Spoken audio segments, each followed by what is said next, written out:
Before we get around to Cokie,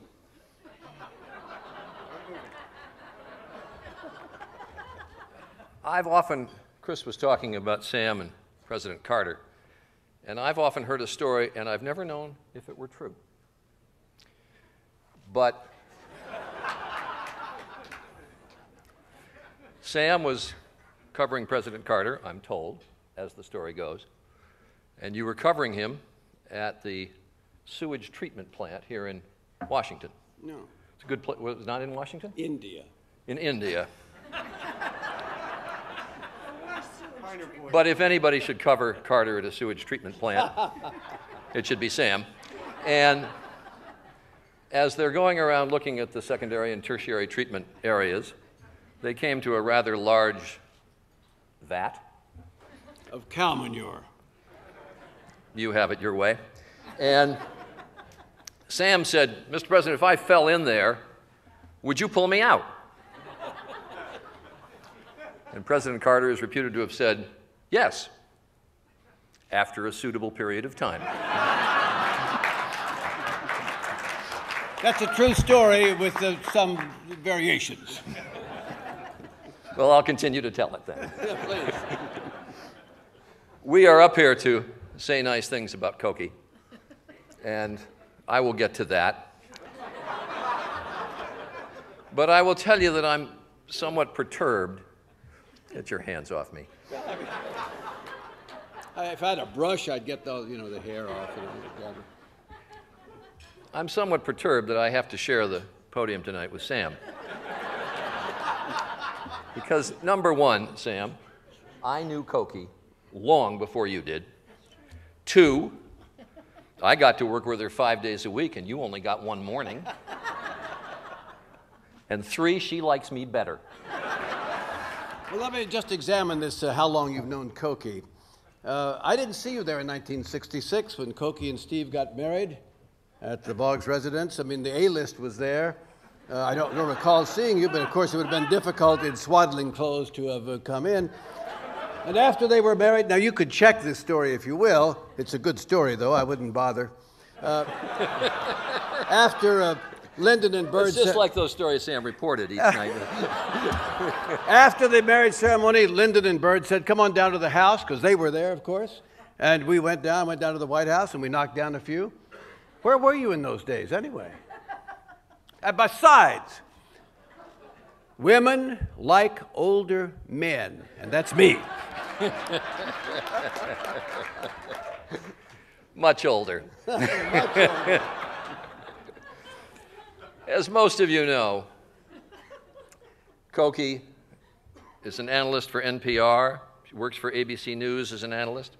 She's on Georgia's roundtables on so many Sundays. She's a syndicated columnist. She's an author. She's on many nonprofit boards. She's a great mom and grandmother. She's a devoted daughter.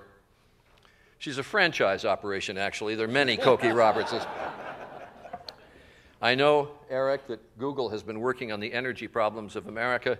If you simply were able to harness hers, you would be in good shape taking care of energy in America. I went to Congress in 1981 to cover it. Where were you, Sam? The name Ronald Reagan has escaped Mr. Matthews' lips. That's where I was, Charlie. The founding fathers may have said Article 1 was the legislature, but in modern times, Article 2 is where the power is. Oh. Sam always likes to be where the power is. But I went to Congress in 1981. I didn't know beans about the institution, didn't know anything about it. That's for sure. I listened to your reporting.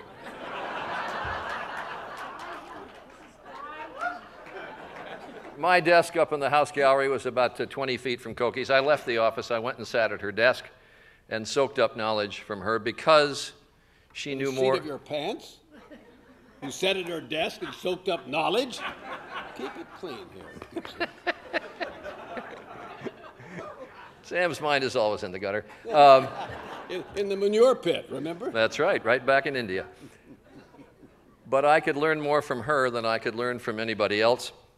Congress is in her DNA, and she forgets more about Congress in a day than I suspected I would ever learn. And it was a privilege always to work with her.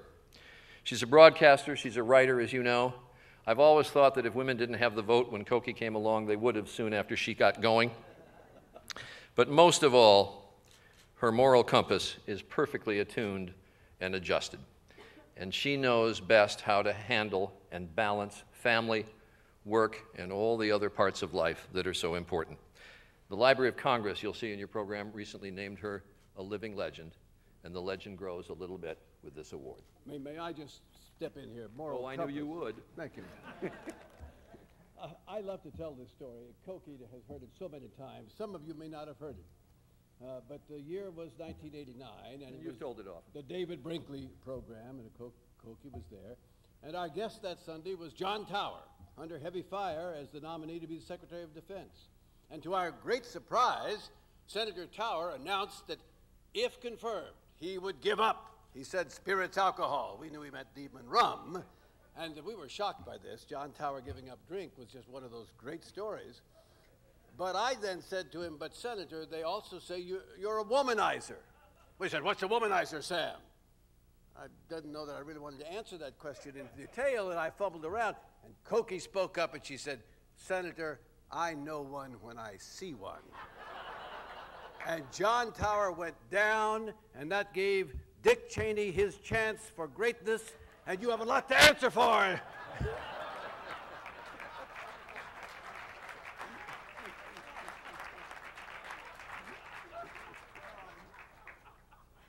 You beat up on that little guy, didn't you? But we... You've got to do something about your clothes, really, John. I mean, you're our anchor. We look up to you. And here you have your hair on it. And you have a dog, by the way? We are both here because we love Cokie. Yes, that's and we are delighted to be here to honor her. And we have a little piece of videotape which tells just about how everybody feels. And I wonder who's first on this tape. You are, Sam. Her full name is Mary Martha Corrine Morrison Claiborne Boggs Roberts.